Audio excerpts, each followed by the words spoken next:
comes to the Father except me.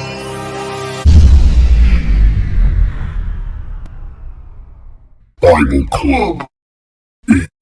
Eternal life.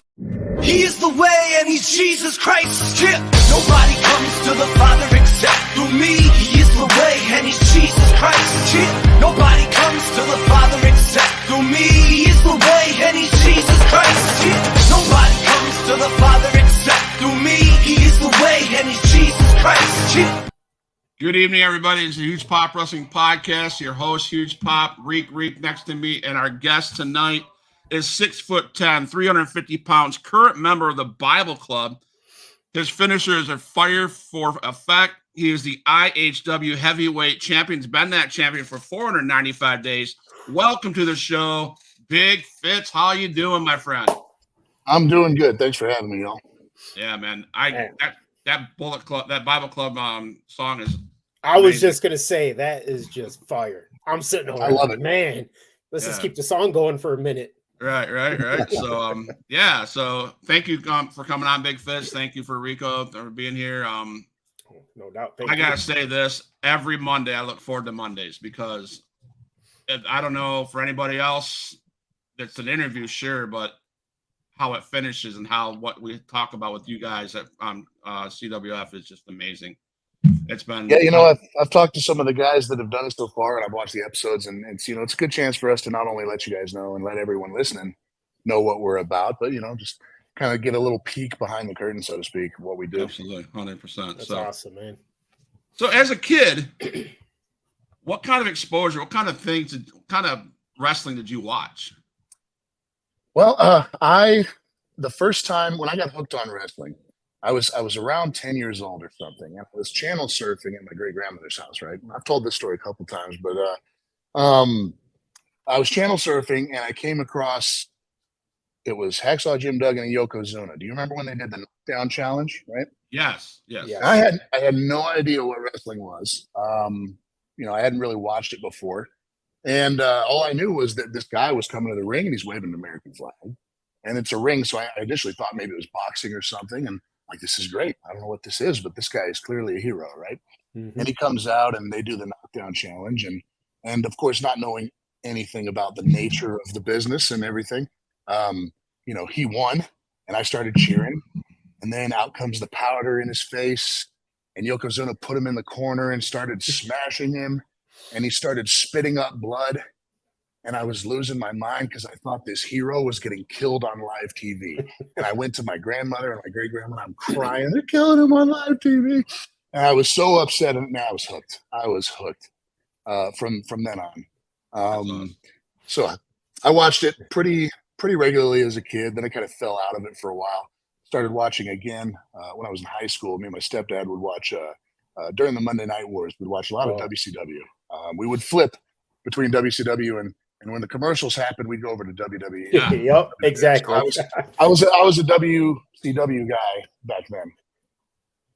Gotcha. Oh man, those were great times right there. We could be like, oh, commercial, okay, just flip right over. It was awesome. There was so much going on at those times. I was like, you don't want to miss this show, but you don't want to miss this show. And yeah, that was great times. So, who were some of your heroes back then? Some of your wrestling heroes? Oh God, I mean Hulk Hogan, obviously, right? Especially when I was a kid, he was the hero's hero, right? And he made sure that I ate my vitamins and said my prayers. I really liked Sting forever, even as far back as like Surfer Sting, and then of course he did the whole crow thing where he'd descend from the roof and lay waste and disappear, and then I really enjoyed, especially in the early period of the whole NWO phenomenon, and some of the best storytelling in wrestling happened during that time. I really liked that whole period. But yeah, Sting was always my number one favorite. I love DDP because he always felt like an underdog. Loved watching him. And I actually kind of fell out of wrestling when I joined the Army because, I was busy. But that was probably the height of my time with my stepdad. And my mom would come out and she'd be like looking at us, rolling her eyes as we're screaming at the TV. Like, you guys know this is fake, right? And you get out of this room right now. Get out of this room. Yeah. No, I gotta say, man, Hulk Hogan coming down in Daytona Beach, at Bash of the Beach, I think it was, and Yep. Bash you're the like, he's Beach. gonna help Macho Man. He's gonna help Macho Man, and all of a sudden he drops that leg on Macho Man and joins NWO. And I was like, because that was like a resurgence of wrestling it for me, because it almost seemed like it was not non-existent. And then NWO starts, and then that Sting's my favorite wrestler of all time, and he starts coming down. That was good times in wrestling for me. So. I mean, the competition between the two companies at the time brought it even further into a worldwide phenomenon. I mean, if you look at the ratings, even with the relatively big resurgence it's had, in recent years, the ratings at the time, it's just not even comparable. Everybody was watching it, Right. Mm-hmm. I thought was pretty sweet when I found out the story about how Sting actually got that Crow character. It was actually I'm not sure. It was Scott Hall. Oh, okay. Yeah, Scott Hall was telling him, like, you should kind of do your makeup a little different. Then he said, have you ever watched The Crow before? How he does the eyeshadow and everything, and he just pulled it off. That was magical right there. Scott Hall, man, that guy, it was an expert at making being bad cool. Yes. Everybody wanted to be like him. Yeah. Everybody wanted a toothpick. Yeah. My partner to this day, man, he cannot stop coming through the curtain with a toothpick in his mouth every time. That's awesome. That's awesome, man. So, Rico, you got a question? Yeah. So I was going to, because you were talking about that, the moment when Lex Luger kind of took down Yokozuna when he body slammed him. Oh, it's Hacksaw Jim Duggan, actually. Well, Duggan. I might have missed. Was it the same show? Okay. I'm not talking about the one where he body slammed. I'm not talking about the knockout Charles. That was Jim Duggan. I might have misspoke. Well, I was thinking of another moment, but sorry about that. We're talking about so that was a huge moment right there where nobody could take him and body slam this big guy. Yeah. And then Lex comes off the helicopter and just comes over there with his American flag, body slams him. That was a huge moment right there. Do you think, was that Duggan moment your hugest moment you had watching wrestling, or was there something else? That was a pretty big one. I don't think it was my biggest, but that one, I remember in looking back now as a wrestler and hearing the stories behind it about, a lot of that work was done by Yokozuna, obviously. But, it was a time in wrestling that was sort of magical for a bunch of reasons. And, having Lex, they protected Yokozuna's size pretty well, up to that point. So the idea that somebody could pick him up was mind-boggling. And even though it probably wasn't, one of the the dirt sheet rags probably gave it a 1.5 stars or whatever, but it was such a huge moment, and it's just a testament, that the knockdown challenge, Hogan's heel turn, the new appearance of Sting, these emotional moments that from a technical standpoint are nothing particularly special, but you're getting people emotionally invested. The best time you can have in this business is when you make people forget the nature of it. I worked heel at SWE. I remember one night a guy threw a beer at me and he's cussing at me and he's trying to get over the railing. Of course I shove him back and security drags him out and the cops get involved. And I initially, because I'm still pretty green, I say, in terms of how long I've been working. But initially I was like, oh, man, did I go too far? And, Rodney was like, you made him forget. You made him forget. And that's the best you can hope for when you're a heel. So those moments that's what you crave. That's what you shoot for, Yeah, I'm going to piggyback off that statement you made. You made them forget. I tell this all the time in every podcast I show. I do this thing, A, because I love wrestling. B, because this gives me an hour and a half to 2 hours of self-care. I can forget about the troubles that I'm dealing with, and the busyness. Not troubles, because I didn't have a trouble day today, but the busyness of all these kids we take care of, and I'm like, it lets me wind down. It lets me forget about it. Exactly. It's kind of like a self-care. So I applaud. I thank you, all you wrestlers, from your organization to across the board. This is my self-care moment, and I love it. And I don't want it to ever end. So it's funny you mentioned that, because I use similar phrase when I pray before matches. Several years ago, I decided I was going to be more intentional about not hiding my faith, right? And so one of the things, there's numerous things I started doing to do that, but one of the things I did is, before a match, whether it was at CWF or another show, I would grab the referee and the other workers involved and say, hey, let's pray together. And actually, the first time I did that at like a big show was at one of those SWE shows. It was the Irving Convention Center. There's a bunch of people there, and I'm standing there with like Rod Price, and Rodney Mack, and Charlie Haas, and Jax Dane. I'm surrounded by all these guys who are, great people in this business. And I stopped giving people the option. I just say, hey, I like to pray before matches, and I'd grab some shoulders and I just start going. There you go. And it's always some variation of the same thing. I ask the Lord to thank Him for the opportunity to do what I love to do. I ask Him to take care of us and to help us keep each other safe. And I ask that He help the audience that's there forget about whatever's ailing them for a little while, and have a good time. And I think that the escape nature of what we do, the escape from reality, is super valuable for a lot of people. And I had foster kid myself for a while, and it's tough. And you need occasionally to just disconnect from not even problems per se, but like the worries and the day-to-day concerns, and just disconnect from all of that. And wrestling is a great way to do it. Absolutely. Exactly. So, Rico. So I was going to ask, man, how did the name Big Fitz come about? Like, where did that start at? Well, that's kind of a funny story, actually. I was in training, and I had a match very early on during MPX's retro show that they did every year, where everybody would show up and they would do a classic character. I probably wasn't ready to work a match on my own, but Stephen Kirby was, hey, we don't really have to be super great. If we're going to do these characters, we can pick who we're going to be, and we could pick a match that those people had in the past and just copy it move for move, right? And so he decided he was going to be Boss Man, and I was going to be Hulk Hogan. And I did the mustache and I bleached it. And that was incredibly painful, by the way. I'll have to show you some pictures. I bleached it, and then I got a skullet wig that had like a rubber cap over it, but the rubber cap looked real corny, so I cut that out, and I used toupee glue to just glue the skull. Wow. It looked fantastic. And I got the shirt, and I gimmicked the shirt a little bit so it'd be nice and easy to tear off. And we did this match. And the match was a lot of fun. I got to have my first match with my trainer, and the crowd was going nuts. But after that, we're like, you're not too far away from working matches under your own gimmick. And we had kind of figured out what we were going to do, but we couldn't come up with a name. One night we're sitting around coming up with names, and we thought that like Sergeant Jack Hammer was a great name. And then the next day when we were at training, we're like, no, that's terrible. We can't do that. And I'm just kind of sitting there, we're spitballing ideas, and everything sounds terrible. And I said, well, people have been calling me Fitz for years. I mean, ever since I joined the military. And I'm sitting there saying, well, I'm Fitz and I'm big, so Big Fitz.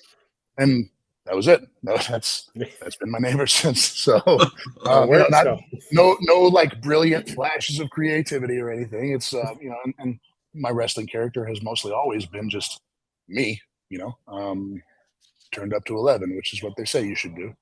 So it worked. Awesome. Well, I like it.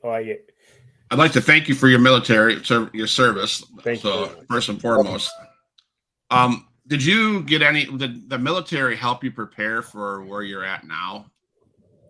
In some respects, I think, especially joining training and starting to wrestle as late in life as I did, which was, it almost was by total accident. And being older, a couple things happen. I don't recover as fast from injury. Things hurt longer generally, even if I'm not injured. Like I get sore and I stay sore longer than somebody who's maybe 22, 23 years old. Yeah. And I think the military gave me a really good ability to just drive through uncomfortable or painful circumstances. When I was, before we started this marriage ministry, I was trying to get as much road time as I could, before I had to kind of put a kibosh on it because of this ministry that I run with my life.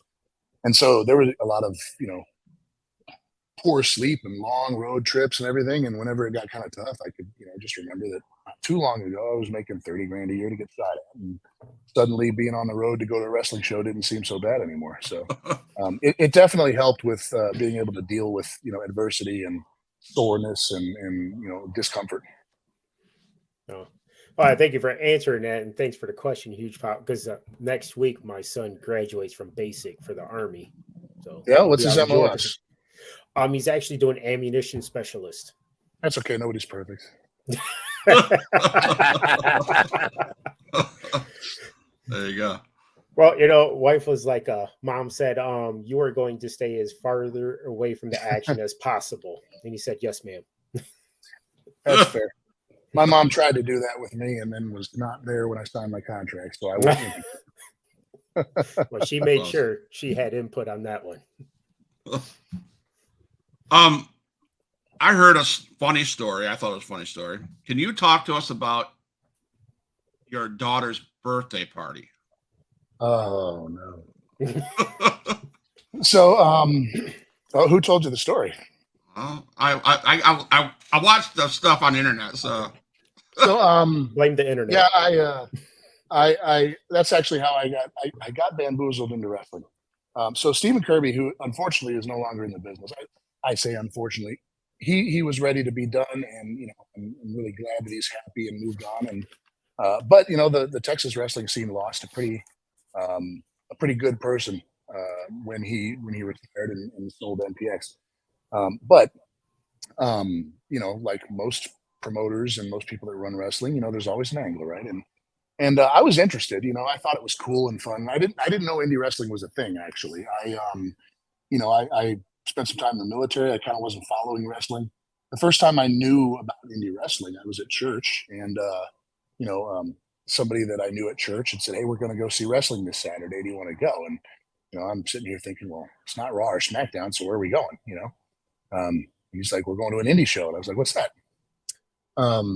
Okay, so we went to MPX, right? And I was like, "Wow, this is just like, what you see on TV, only on a smaller budget and a smaller building." So I went to one of the training tryouts because I just had $50 to get in the ring and pretend like I was cool. That sounded awesome, And I remember there was somebody there who, was trying to motivate everybody. She's like, "How bad do you want this?" And I'm like, "I really kind of don't. Like, I'm just here to have fun tonight. I'm not coming back."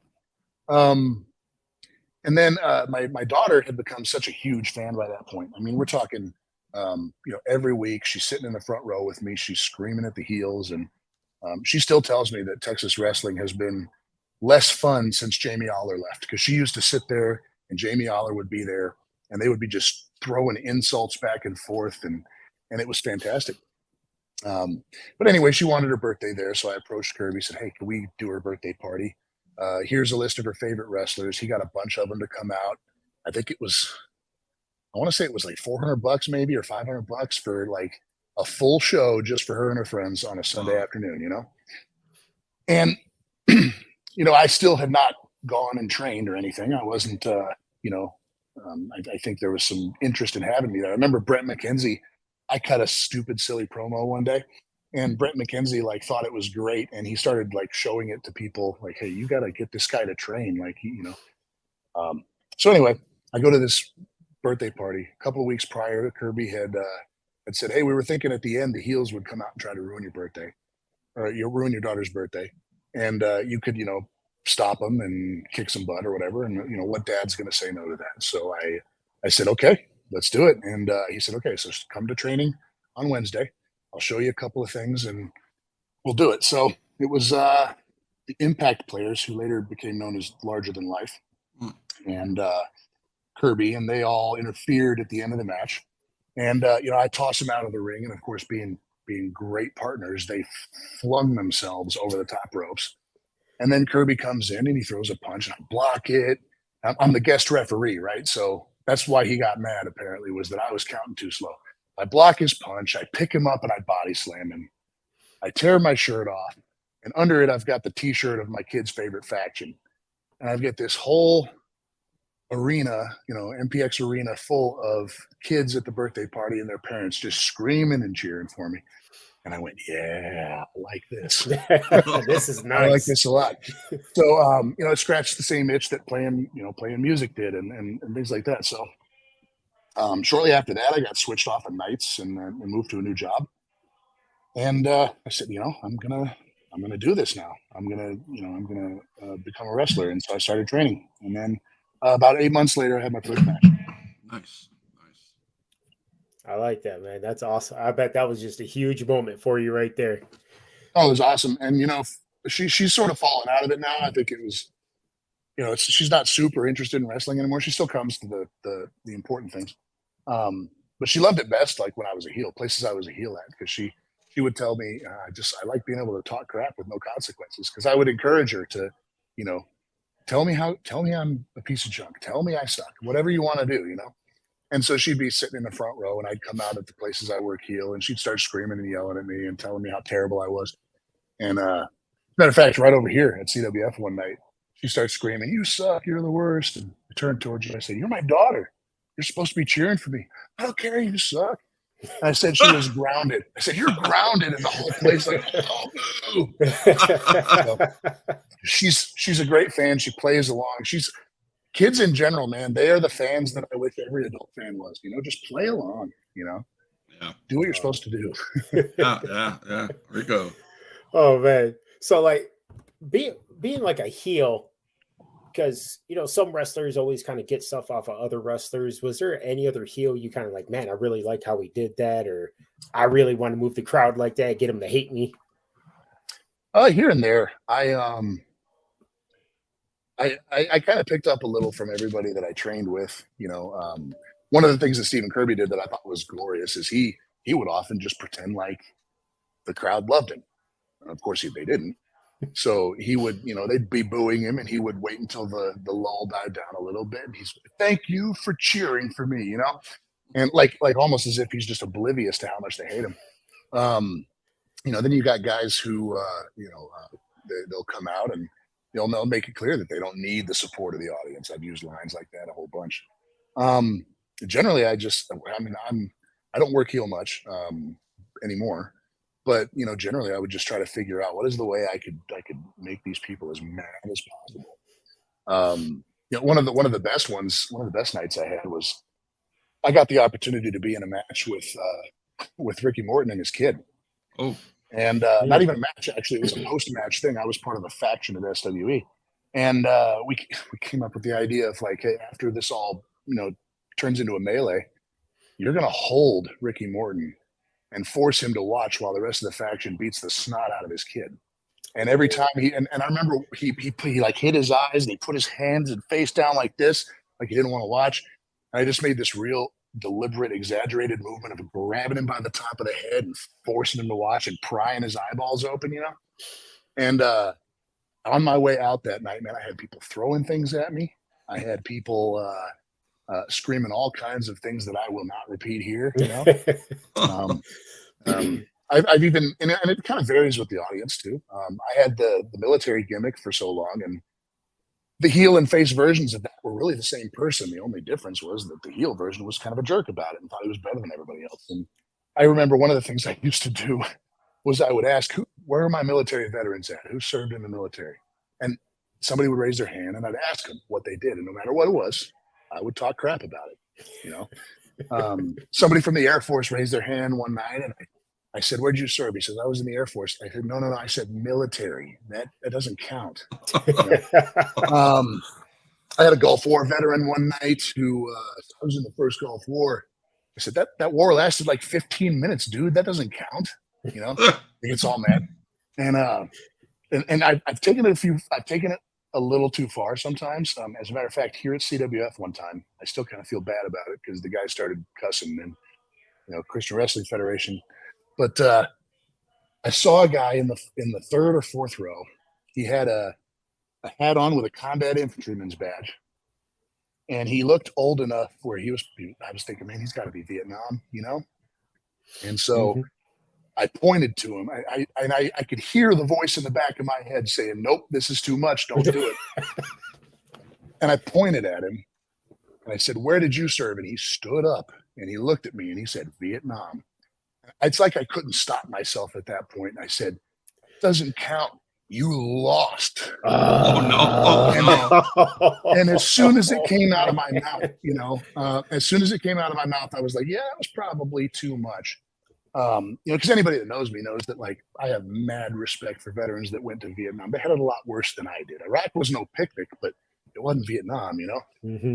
And he's screaming and yelling, and his friends trying to hold him back, and he's like, "Dude, he's supposed to do that." Like he's just completely breaking the illusion. It's his job to make you hate him. And I felt awful, but it was good heat. That's great heat right there. Oh man. So we talked earlier about Rodney Mack and Stephen Kirby was your trainers. Can you talk to us about where you trained and the training? How was it training with those two guys, Sure. etc.? Yeah, I started training with Stephen Kirby. I was there for a long time. Even after I started working matches, kept going there. It's relatively recently, especially with the marriage ministry, that fell off. But I trained at MPX all the way through pretty much around the time that Stephen left the business and quit. Matthew Palmer and Athena took over. They're great trainers. They're still running the school there. It's a fantastic place to go train. And then on a whim one week, I figured I'd take some leave, and I took like Friday off, but I went up to I went down to San Antonio to Rodney Mack School for like the whole week. And I had like one day off, but the rest of it was like I would finish work, immediately get in the car and drive to San Antonio, train, and then when I was done training, I'd drive all the way back to Fort Worth, and get back home in the wee hours of the morning, go to sleep for a couple hours, and wake up again. But yeah, I got to spend a lot of time with Rodney, who, not only just such an accomplished person in the business, but the people, that are running, him and his wife run that school, and the people that attend even are just, fantastic people and great talents. And it was a good opportunity to kind of broaden my perspective a bit. I also went to a seminar with him and Jax Dane. Jax took a personal interest in helping me tighten some things up. But Rodney's running that, dog pound school down in San Antonio, and they're producing some really, really great talent. They're doing some things that are really impressive. I mean, there's I don't know if you guys have heard of Haas Holding. This guy decided at the age of 60 he wanted to be a pro wrestler, and most people probably would have turned him away. Rodney said, "No, come on out, work out, train." And that man had his pro wrestling debut at the age of 60, and he's still working matches. That's awesome. really? So yeah, I've been really blessed. I mean, Stephen Kirby is there's even somebody I know who I'm friends with that really doesn't like Stephen a lot. And one of the things that he said that I think captures Stephen Kirby perfectly is he is the best kept secret in Texas wrestling. He really understood from a psychology perspective wrestling. He trained a lot of people who are fantastic talents. He ran a great promotion, which thankfully when he decided to leave the business was able to continue under Matthew Palmer and Athena, who are also, I mean, those are two very, very valuable people as well. So I've been very fortunate. I've been surrounded by people who not only really understand wrestling, but who care about it and care about doing it well. Awesome, man. Awesome. So I was going to ask you, like, what in today's society and everything that's going on in the world, man, like, with you and CWF, like, how, like, we're dealing with all the persuasions and temptations, how often do you guys deal with that and like try to knock you off the biblical track? Well, I don't think it happens any more than it does to anybody else, that's Christian, that's walking this path. We're not really unique in that regard. I think that, you have to keep grounded no matter what you're doing, whether you're a Christian wrestler or a Christian construction worker, or, whatever your vocation may be. And I find it helpful to just stay grounded in that. And I've gotten better over the years at, kind of holding a line when I need to. There's certain places and people that I won't work with. And it's not because they're bad people compared to anybody else. I mean, we're all awful people. It's kind of the point of our faith, right? Mm-hmm. But, there's just certain things that I won't do. One example, I won't work a Bible club as a heel. I feel like that's something that if we did it at CWF and did it right, it could work. You know, maybe we're the overly judgmental, overly legalistic Christians, and we could work that as a heel faction, of course. But Gotcha. I won't do it anywhere else because I know what it would turn into. And there's other aspects of it that I try to stay away from. There's places there's a lot of cussing, there's a lot of alcohol, there's a lot of substance talking about substance abuse. I can't work those places. And actually, that turned into kind of a joke with Charlie Haas when I was working with him at Texoma. I had told him sort of a difference between what I told him and what he did. I said, "Hey, man, I know that you kind of have this persona. You cuss a lot. I don't care about that. You do what you want to do. It's your thing. But Big Fitz can't be drinking, can't be cussing, can't be seen on camera doing those things." And he had interpreted that as like Big Fitz hates cussing, right? So it almost turned into an angle down there. Like he would get in the ring and start cussing, and then he'd look over at me all scared, like I didn't mean it, big man, and he'd say something else. And then it turned into a whole thing where Nigel Rabbit would put earmuffs on me so Charlie could cuss at the crowd, but it actually, honestly, it's helped because you influence people in ministry in many different ways. Two of the things that happened with Charlie over the course of mine and Johnny's time there is he started going to church again, and he stopped cussing so much, right? So what started as sort of people poking fun at it turned into some incremental change, and that's what Nice. that's what I'm all about. Love it, man. Love it. That reminds me of after Shawn Michaels had turned his life around to the Lord, and when he agreed to go back, they would do segments. Hunter would look at him and say, "Cover your ears." Yeah. Is there any other Christian organizations you wrestle for out there? Or is it just just CWF right now? I have done some work out in Georgia with Hope Championship Wrestling. I went out there a little bit. I went to Heroes to Legends, Randy Reigns promotion out in the Carolinas, and Pro Wrestling Union, although that's not a Christian promotion, but we went out there as the Bible Club. So I guess I don't have any other explicitly Christian promotions that I work with regularly. But at this point, anywhere I go, I'm going as a Bible Club, so there's going to be that aspect of it wherever. Yeah. Pele Pro, who's kind of on a hiatus right now, but Pele Pro explicitly wanted me to come out and do the Bible Club thing, and Kyle, who is also a man of faith, and he's actually become a really great friend of mine.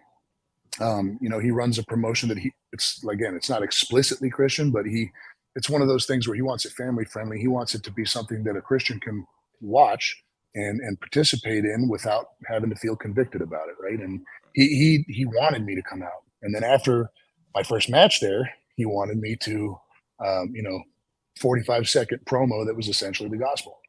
So I got a chance to quote some Bible verses and talk about my faith at a distinctly different environment than what CWF would be. And I'm really looking forward to Pele Pro coming back. I think they're planning on it when the new year turns around, coming back, and Johnny and I will be there. Absolutely. Nice. Love that. Go. And so, I didn't want to cut you off. I thought you were going to ask something else. So you're talking about Bible verses and stuff. Like, what would you say your favorite verse is? Like, I absolutely love Luke 23:34. Father, forgive them, for they know not what they do. Oh gosh, I guess that depends. I don't remember the number, but they're one of the Psalms. Lord, break their teeth in their mouths. So that one's fun just because it sounds really cool, Blessed is Lord, my rock, who trains my hands for war, my fingers for battle. But it's not just a single verse. My favorite part of the Bible, because it helps to keep me grounded, really the whole book of James, and it's not just because that's my first name. But one thing I loved about the book of James, and if you get a chance to look through the first couple of chapters of it, you'll pick up on this too. A lot of the epistles start out with this really flowery introductions, and you're going to thank this person, and you're going to thank this person, right? Mm-hmm. James just says, James, a servant of God, Jesus Christ, and he immediately goes into preaching, and the first words out of his mouth after saying who he is in a very short time is count it all joy. you know, when you suffer, when you experience trials and tribulations. And I feel like that is the message that I most often need to hear, is that, you know, we expect sometimes, and I think it's a combination of modern American Christian culture and sort of a it's uniquely American. American Christianity really expects that the better my faith is, and the more close to God I am, the better everything's going to be. And it even goes to these extremes with like the prosperity gospel. And if you're not rich by the time you're 40, then you don't have good enough faith and things like that. But that's not what the gospel of Jesus Christ is. That's not what the Bible is, and that's not what God is saying. You know, God is over and over again in both the Old and New Testament promising that we're going to suffer. He's promising we're going to have heartache. He's promising we're going to have persecution, and he's preparing us for it. And it has nothing to do with how strong or weak your faith is. You're not promised that suffering is going to go away because you come to faith. You're just promised that you're going to have some hope at the end of all of it. You know, and so that's my favorite.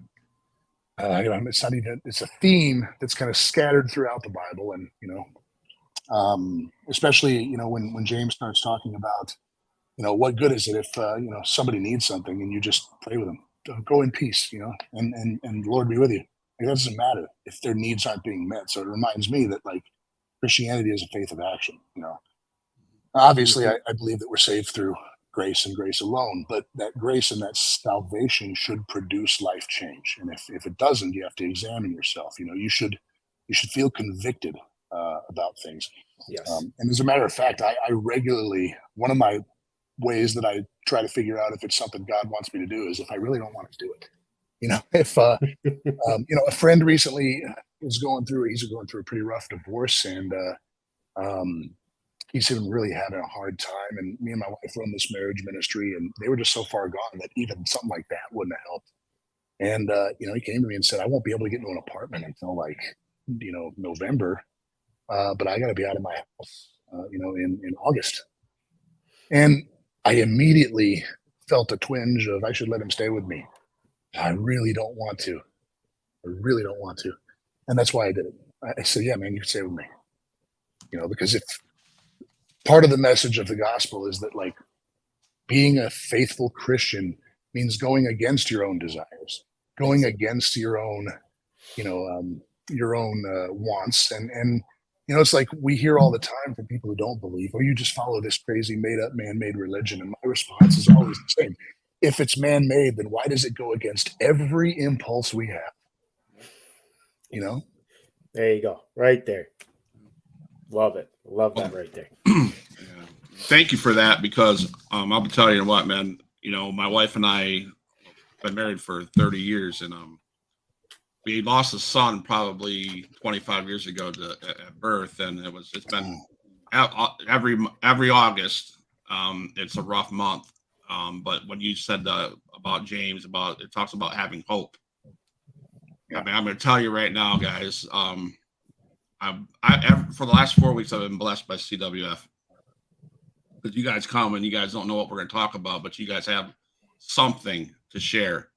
Mm-hmm. And that right there, the talking about hope, there is hope, and I appreciate that, and I really want to thank you for that what you just said. So, I get it, man. I part of the reasons that I do what I do is that I struggle with feelings of hopelessness and doubt and you know, a little bit of depression here and there. I've been kind of fighting PTSD for years, and so you know, I know exactly where you're coming from.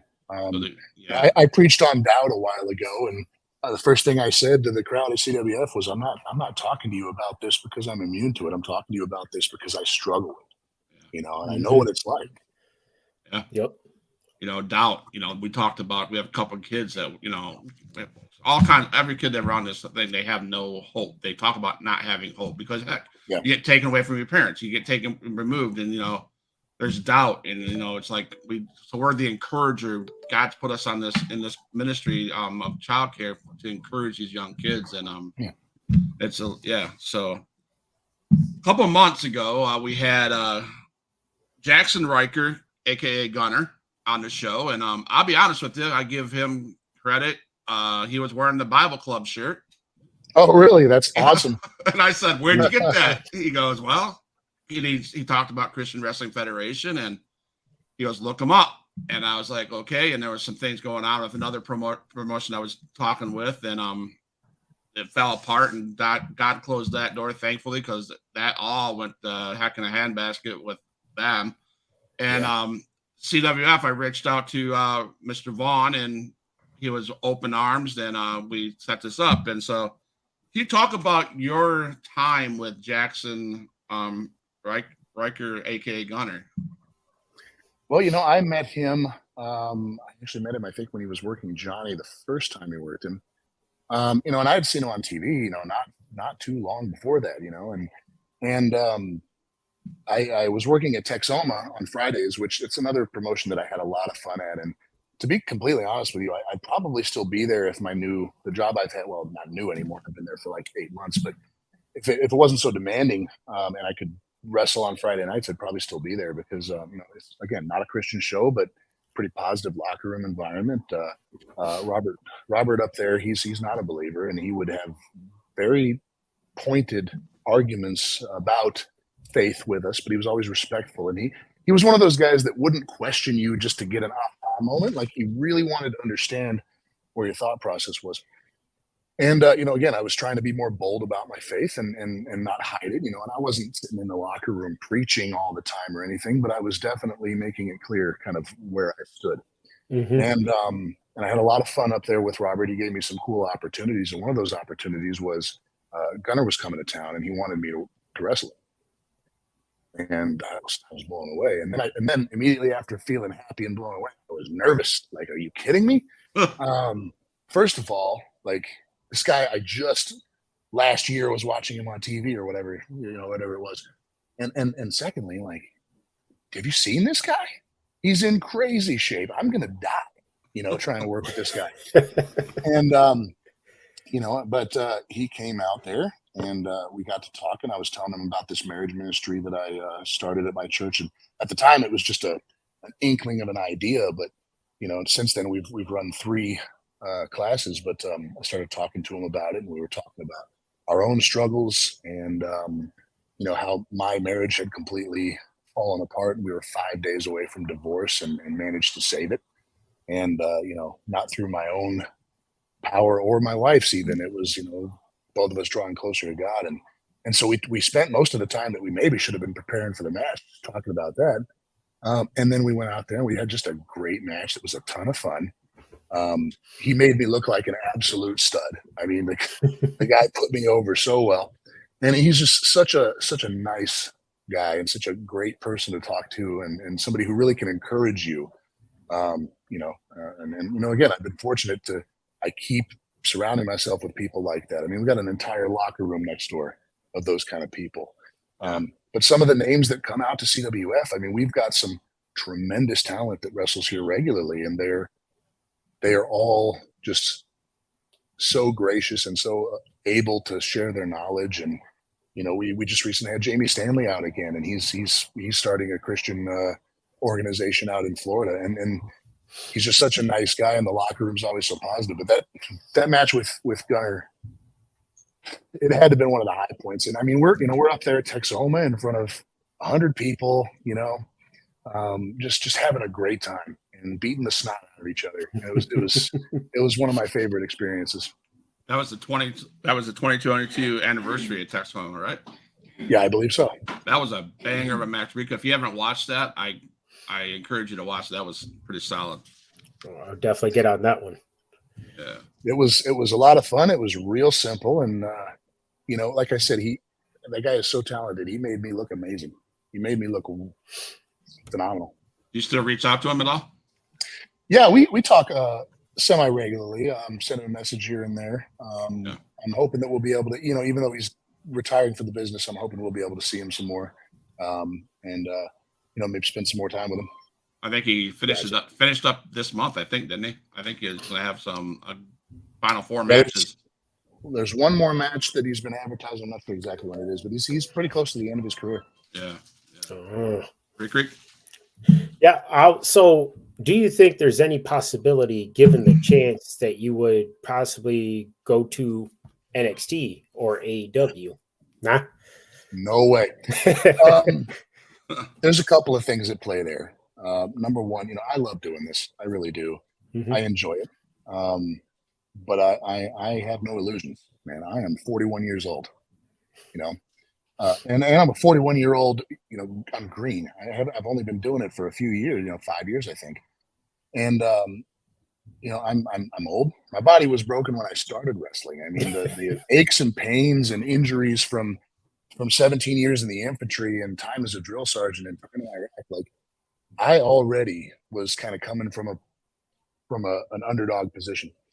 So that's part of it, is just from a realism standpoint. It's just not going to happen for me. The other aspect too is let's say that was all not a concern. The reality is that the Lord has blessed me with a career that is very successful. When I met my wife, I was making $10 an hour.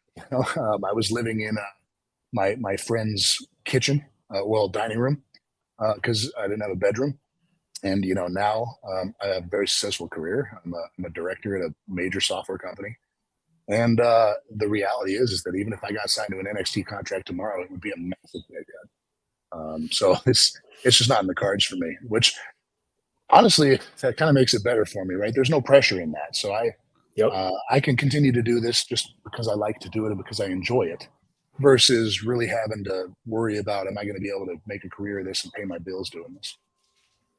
No, I got you. Fully understand that one, man. You're blessed right where you're at, and that's where you need to be at. Right. Yeah. Plus the time away from my family. I mean, one of the things I learned when me and my wife went through our separation was that we were prioritizing all the wrong things. And being able to I work from home, and I can regularly pull away for a little bit to go have lunch with my wife. We go on camping trips regularly. I wouldn't trade that time with them for anything. Nobody gets to the end of their life and wishes they had spent more time at work. No, no, not at all. I can say that that's one of the reasons why we love this ministry that we're doing with the children, because we work with each other. We're able to be with each other all the time. Because like you, I don't know, my wife and I, we've been married for 30 years.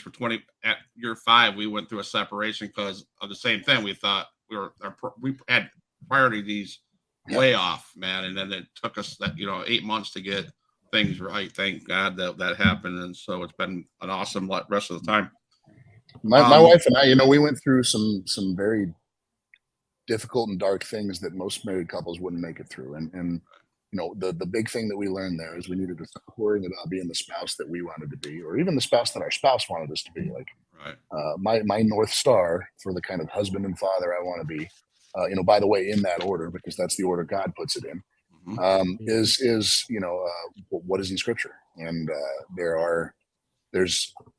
I am not strong enough or disciplined enough to be able to do those things if I was traveling 300 days a year and wrestling, aside from the fact that my body would straight up fall apart. Right. I had the opportunity to watch the Ozark Demolition Derby match with Ivan Warsaw. Holy cow. I mean, the spots I picked out where you were brutally being beat, there was a beat down, and you just rose up and you took care of the whole mess. So I applaud you for that. That was an awesome match. So what's it like working with Ivan Warsaw, and how was that match in your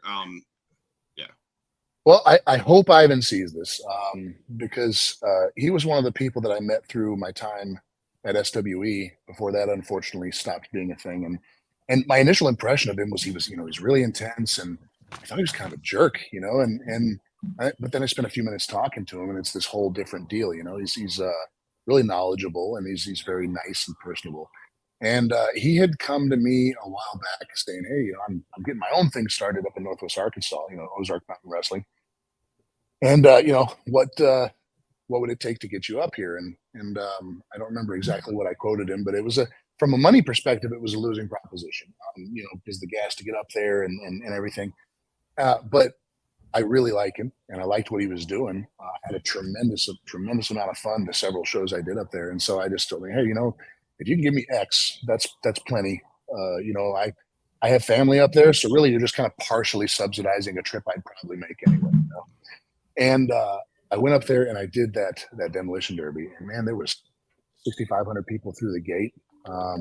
He's got his own facility now. He's running his own school. But at the time, like, you know, he was putting together some shows at various places trying to kind of get established. And this big, you know, 6,500 person demolition derby where the matches were like in between heats. And one of the wonderful things about shows like that, whether it's that kind of show or a spot show at a brewery or a pizzeria or whatever, is that if you do it right, you get a lot of fans that don't regularly go to wrestling events, right? And we all have seen the fans that their way of enjoying it is just to kind of relentlessly analyze everything. That's not what these type of fans do. You know, they're there for a good time. We just watched a bunch of cars tear each other apart. Now we're going to watch a bunch of people tear each other apart. This is awesome. And they pop for everything. They lose their minds. Like right at the beginning of the match, I did a headlock takeover and people started screaming. I couldnthis is awesome. You know, and we were kind of trying to figure out where we were going to go with the match. And there was big mud puddles over the side of the ring. And he's like, I think you need to throw me in the mud puddle. I'm like, all right, I'll beel you into the mud. You know, you're going to body slam me. It's like, bro, that's going to hurt real bad. It's like, yeah, but they're going to lose their minds. So we did it. And that's, you know, that's another thing about Ivan, man. He is all about putting on the most effective show possible, whether it hurts his body or not. Really nice guy, tremendous dude. I'm hoping that we can get him here at CWF at some point. And I really feel like he's another talent that's just kind of slept on. You know, he's far better than most people realize. That match was, again, Rick, if you need to look it up, Big Fitz, and that's right there. That was a banger of a match. Well, I know what I'm watching tonight. There you go. Here you go. So, actually, not to do with wrestling, because with the military and stuff, what advice from you could I give my son and others who are struggling as they're going further in their military career? Well, you know, see, I could give you the real feel-good answer here, but I'd be lying to you. It's very difficult to be a devoted man of God in the military. You know, temptation is everywhere. The military still struggles quite a bit with toxic leadership problems, and you know, a very effective fighting force. I mean, I did 17 years, right? So obviously, you know, I believe in the organization, but it's tough. It's tough to be in the military nowadays, and I think, you know, from a advice standpoint, especially for a younger person, you know, I told the same thing to my pastor's son who joined the Marine Corps. You know, don't compromise your faith or who you are for the military, because at the end of the day, you know, the people in your squad and the platoon, yeah, they're important, but they're not the ones that are going to be determining whether or not you spend eternity in heaven. You know, that's not their point.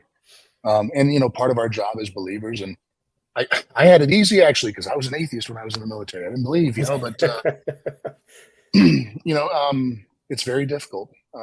And you know, sticking to your faith is crucial. Part of the reason I think that I had such a tough time at certain points in my military career is because I didn't have the hope that my faith provides. You know, as a matter of fact, I was a rescue worker at the Pentagon after it got hit on 9/11. And this year, for the first time since the attack, me and a bunch of the guys that were there, you know, 23 days digging bodies out of that building, we're going back. And I wouldn't be able to do that if it wasn't for my faith. I wouldn't have the hope and the peace that I have now. And so that closure that I'm hoping to get by going there wouldn't be a thing. So yeah, just, and also do some college while you're in. Guys have tuition assistance they can access while they're in, and it doesn't touch their other college benefits. And you see people spend 4, 6, 8 years even in the military, and they come out without a single college credit. So make sure he does that too, because it's free money that people throw away. He's actually he wants to get his doctorate. He wants to be a doctor. So okay, that's what he tells us. We just got done. We were able to talk to him, and he told us, you know, Mom, Dad, I make sure every night I keep reading my Bible. I make sure I go to Sunday service. I pay attention. He's like, I'm just trying to stay strong. You know, I was an atheist at the time, but I went to Sunday service too, because it was a little bit of time you got away from the drill sergeant. Just got to get away. Like, all right. Yeah. Oh, well, you were there listening, so you must have got something out of it, right? And then when I became a drill sergeant, whenever I noticed it, whenever I had duty on a Sunday, more of the company would go because they were afraid of me. More of them would go to service. Well, thank you for that answer, though. Thank you. Right. My wife's in the background, just talking to them because I think she's watching or whatever. But as long if you're in the building, you're hearing something, and you're gonna get something. Because I was in the youth ministry when I was up north before we left to come down here to do this ministry, and that's what my pastor would always tell me about youth events. If there's one person, 10 person, 50 persons, if they're in the room and you're talking, they might not be appearing to listen or hear anything, but they're hearing something. Mm-hmm. You never know when a seed's going to get planted. Absolutely. I was just going to say that get that little seed planted. You just never know. Right. How important are fan interactions with you guys? I know fan interactions at CWF are different than fan interactions at say a secular show. I love what you guys do at the end of the whole event. Rob Vaughn comes in, or one of you guys are in there preaching and talking and praying for people. I think that's awesome. So yeah. I already know the answer, I'm sure, to the question, but I want to just hear it from you. How important is that time for you guys? I mean, that's a big part of our mission. We have really 3 components to what we do. 2 are very important, and 1 is kind of important. Interacting with the fans and praying with them, that's super important. Not only for giving them some encouragement and helping them through a tough time, just telling them that things are going to be okay no matter what they're going through, and that even if the worst possible thing happens, that God's got you. He doesn't promise us that we're going to be okay on this side of death, but he does promise us that we're going to be okay. And so being able to provide some comfort, obviously I love it when we have somebody devote their life to Christ at a show. That's great. And those are all things that should be celebrated, but those little victories of just somebody had a rough day and you gave them an ear, and you let them know that God didn't forget about them. Like, those little victories are important as well. And the second piece that's super important is this ministry for us too. Like, my time with these people and with, my tag team partner, Johnny, and with Rob, it keeps me accountable, first of all, and it also provides comfort and soothing and healing for me too. I mean, one of the people that was really, really there for me when my marriage was falling apart was Johnny, and actually he's a big part of the reason that Amanda and I, turned what happened to us into an opportunity to minister to others. And then there's the third part, which is kind of important. It's the wrestling. Like, the wrestling is the least important thing that happens at the CWF show. And, I love it as a vehicle because, it's something that it's a ministry that's different. You go there and you're going to get the gospel, sure, but you also get to watch a pretty good wrestling show too. And there's people that come in there that are not believers, and they came because one of their favorite wrestlers is working there that night, and that this is an opportunity for us to do that. I love it. I mean, I've had people come up to me after either a prayer or, when I've delivered the message and say, that's exactly what I needed to hear. I had one night where I went to, it was time for prayer, and I saw some hands go up, and I really didn't want to go over there and pray with them. And I felt like, I don't know what to say. But I felt that tug of like, I need to go talk to them, after what my wife and I had gone through, and knowing that they were about to get married, I felt like this was a connection that I needed to make. And I went over and prayed with them for like 10 minutes, and I don't remember a single word what I said. Don't remember a dang thing, because it didn't come from me. I mean, I went over there with no plan. I even grabbed my wife. I said, come on, we're going to go pray with them. She's like, do we have to? I said, yeah, we got to. That's the most important part of what we do, and this ministry is not just for the fans, it's for us too. Right. Yeah, because you don't know what somebody could be there. They just want to watch a wrestling show, and they have something going on in their life. You give them that ministry, and now you actually got to touch them and help them out. And it runs the gamut, man. We have people that are just having trouble at work, to people that are struggling with, I drank too much and I yelled at my kid and I feel awful. And your kid's sitting right here. Apologize. Start with number 1. And to simple things like I'm struggling to lose weight. And I have difficulty with willpower, or I don't understand this verse in the Bible. To all the way on the other extreme, my dad just died, or I haven't seen my dad in a decade, or gosh, there was a little girl that was murdered up in Oklahoma just a little while ago, and the very next CWF show, her family was right there. Like, what do you do with that? You know, Right. and I was racking my brain trying to think of like, what do I tell these people? You know, when they want a prayer, what do I tell them? And you know, I was initially thinking, you know, try to comfort them and tell them, you know, your daughter's in heaven. First of all, your daughter's with the Lord. And you know what I did? I went over there and I started with that briefly. And then I said, the person that victimized her will get justice. Promise you that, you know? And so that's, I mean, the needs of people that come to this ministry run the gamut. And you know, there is an answer in scripture for everything. And you know, the Bible is an ancient document, but it is not irrelevant. And I'm paraphrasing my pastor right now.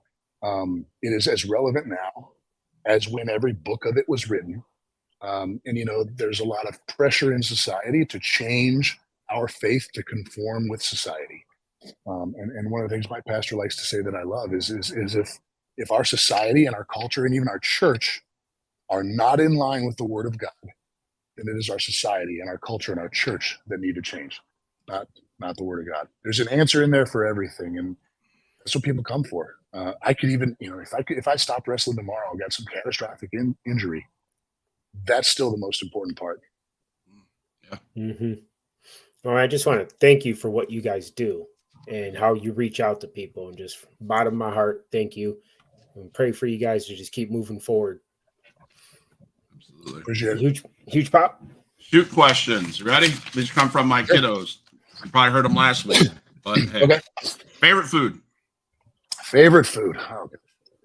Oh, ribs. Baby back ribs. Pineapple belong on pizza? No, absolutely not. As a matter of fact, I'm pretty sure God calls that an abomination in Leviticus. Oh, man. All right. Favorite cartoon? Oh, that's a tough one. Phineas and Ferb. All right. Actually, Phineas and remember Ferb. that one? Yeah. Mhm. Favorite video game? Ooh, Final Fantasy VI. Favorite sport? Professional wrestling, of course. Favorite male wrestler, female? I gotta clarify that. I don't watch fake sports like football, basketball. I only watch the real stuff like professional wrestling. I didn't ask that question because Oh, man. but you're right. Favorite male wrestler and female wrestler? Current or all time? All time. All time. Oh, Kevin Nash. Overall favorite. Okay. Female wrestler. Gosh, that's a tough one. You know, I liked Paige for a while, and then I didn't. Gosh, that's tough. I mean, it's got to be Lita, right? It's got to be Lita. Yeah. There you go. There you go. Well, let me add to that question. So are we talking about Diesel Nash or Big Daddy Cool NWO Nash? Of course, NWO Nash. There you go. I feel like I'm pressured to say Big Show because everybody compares me to him and says I look like him, especially in some of my pictures. But I can't say that. You know, I don't want to call my dad out like that. Favorite Bible verse? Yeah, that's a difficult one too. Like James, second verse of James. Okay. And like I said, just because that transition, he's no nonsense, gets straight into preaching, and that's what I like. All right, there you go. You know what? I got another one. Husbands, love your wives as Christ loved the church.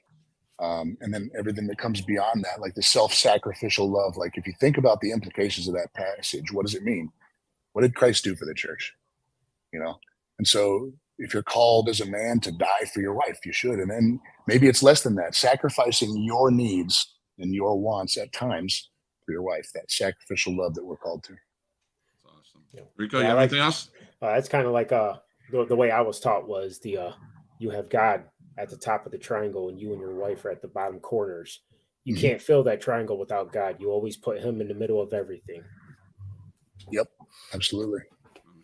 Yeah. Let's talk about CWF. Tell us about the Bible Club. Oh, what do you want to know? So the Bible Club started when I was actually still a heel at CWF. And it was originally a faction of 3 guys. Then a couple of guys left to go do other things. And so for a while, it was just Johnny. And after struggling and failing to be a heel here, because some of the kids especially liked me too much, I turned face like completely spontaneously one night, as a matter of fact.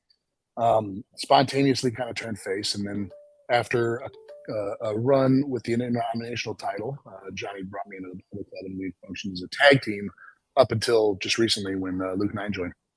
And, we waited a long time to bring anybody else into the Bible Club, because one thing we wanted to make sure of was, these are people that should walk the walk. And it's not just like, obviously nobody's perfect. We're certainly not. Johnny and I are both, kind of awful people at times. But we regularly feel that conviction and feel the things about our lives that are keeping us from a closer relationship with God. And that's what we wanted. And, after obviously, Luke 9 is, he's a good wrestler and we have a lot of fun with him and stuff. But the big thing that impressed us about him was, this is a guy who walks the walk. I mean, he boldly and unashamedly, counters the world when the world is at odds with what God's word says. And so, that's what we're all about. Right. So, because I'm fairly new to the CWF here. When did it initially start? Like, what started CWF? Gosh. Oh, CWF as a whole? Yes. Oh man, CWF, I'm pretty sure, is the oldest continuously running promotion in Texas. CWF started 23 years ago, brother. As a matter of fact, Tim Storm and APOC Adam Asher were 2 of the founding members way back when. They spent a lot of time doing like a traveling show, and then got their own facility. But yeah, CWF's been around since long before I even knew indie wrestling was a thing. I mean, I was just joining the Army, I believe, when CWF was starting. So it's got a storied history. There's been a lot of people in and out of these doors, who have had a serious impact. And 2 of the founding members, both Tim and APOC, are still heavily involved today. Nice. Yeah, because I've always just been WWE, and then it was WCW. Those are my 2 right there. Then TNA, and I recently just started really getting involved watching the indies, and I'm just loving it. The nice thing about the explosion of the internet is that there's promotions out there where, if you were a Christian wrestling fan and you wanted an explicitly Christian promotion, there was a time where that would have been something you might not have been able to find. But nowadays with streaming and everybody's doing it, and especially, we were already kind of moving towards that direction when COVID happened, and with the explosion of this technology, like, you can find whatever your wrestling is, whatever you're into, whatever you like, you can find it. And that's one of the benefits of kind of the modern age. Mm-hmm.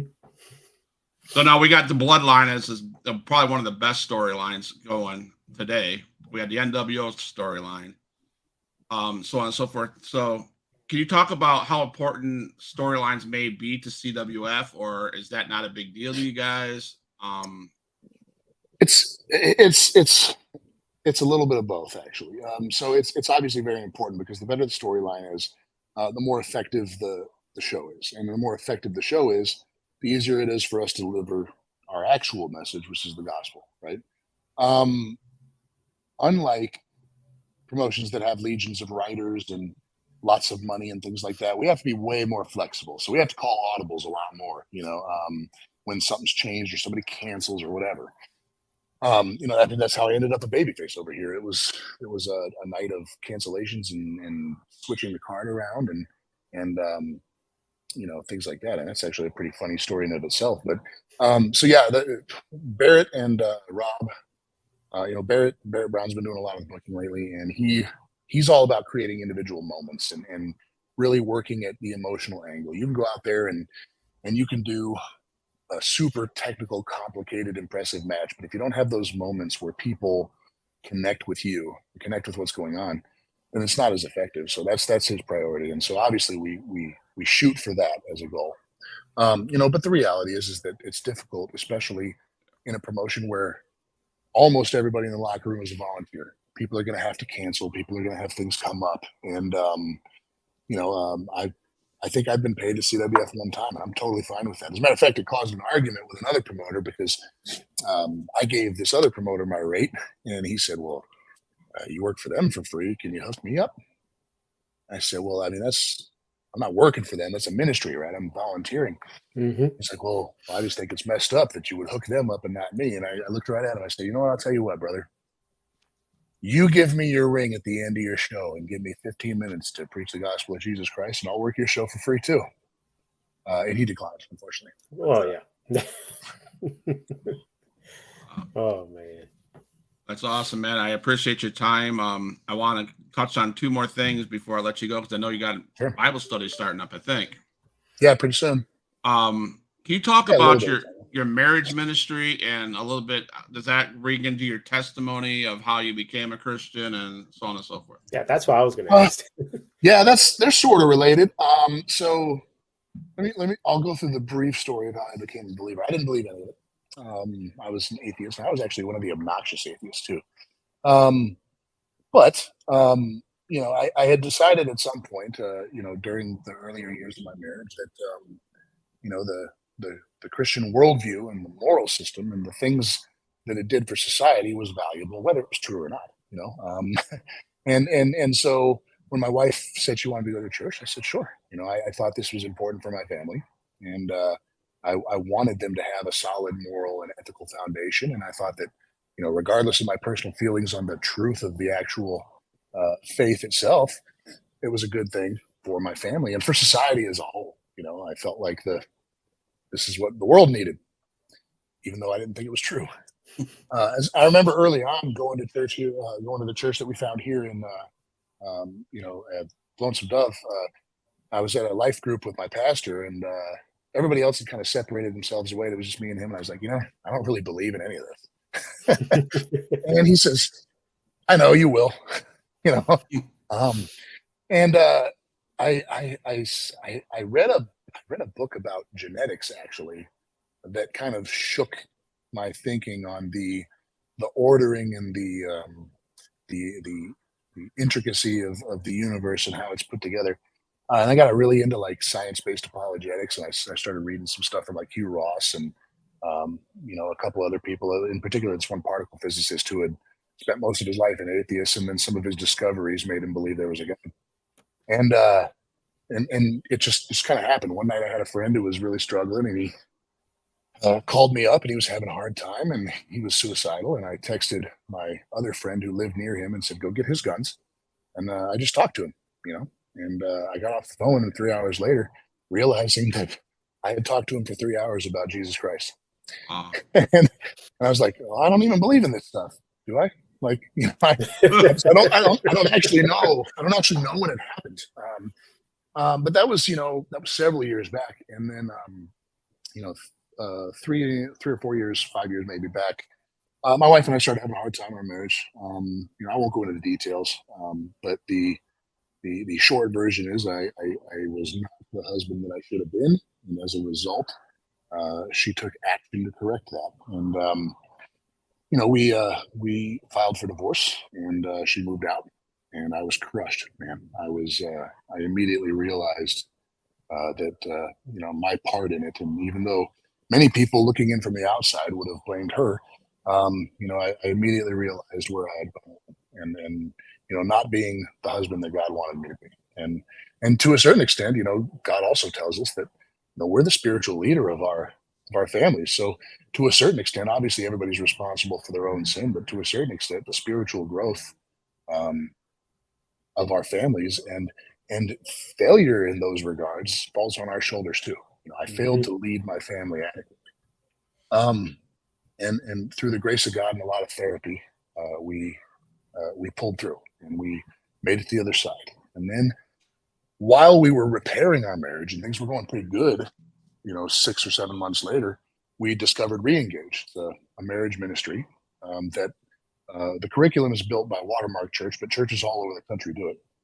And we went to a class, and we thought, man, like if we had gone here, earlier, if we had done this class, this is a 15-week long class, if we had done it earlier, we might have avoided all that heartache.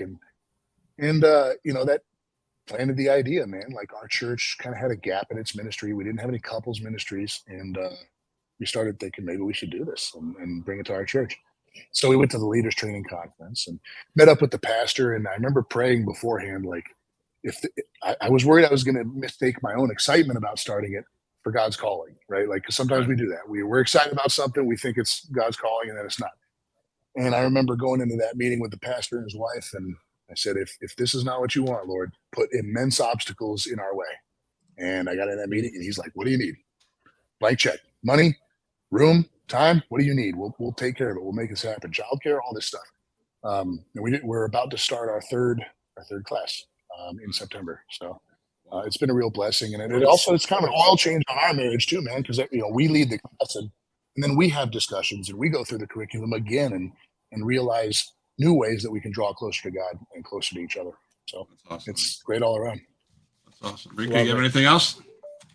No, man, I don't want to hold you up anymore. I just want to say thank you so much, man, for everything you guys do. Really, truly appreciate it. You're welcome. Thanks to you guys for supporting us and having us on here and giving us an opportunity to kind of talk to more people about what we do. We appreciate it. Thank you, guys. Thank you, Rico. Thank you, Big Fitz, for coming out. Appreciate your time. Again, another blessed Monday night with the CWF, Christian Wrestling Federation. I'm going to play the exit song, and I'll meet you guys in the lobby, all right? All right. All right.